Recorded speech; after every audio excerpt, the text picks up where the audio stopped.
আসসালামু আলাইকুম। আশা করছি সকলেই ভালো আছেন। তো আজকে আমরা যে বিষয়টি নিয়ে কথা বলব সেটি হচ্ছে ওবায়দুল কাদেরের বর্তমান অবস্থা। আজ থেকে বেশ কিছু বছর আগে ওবায়দুল কাদের একটি কথা বলেছিলেন।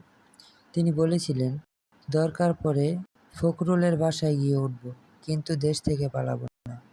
ভাগ্যের কি নির্মম পরিহাস, আজ ওবায়দুল কাদের ওরফে কাওয়া কাদের তিনি বাংলাদেশে নেই। তিনি চলে গেছেন বিদেশ পালিয়ে। তার নেত্রীর আগেই তিনি পালিয়ে গেছেন বাংলাদেশ থেকে।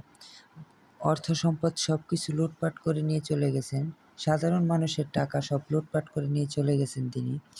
তার বাড়িতে এবং তার অফিসে ভাঙচুর চালানো হয়েছে, অগ্নিসংযোগ করা হয়েছে। আসলে ক্ষমতা চিরকাল থাকে না, একটি কথা আমাদের সকলেরই মাথায় রাখা উচিত। তো সবসময় সকলের সাথে ভালো ব্যবহার করা উচিত।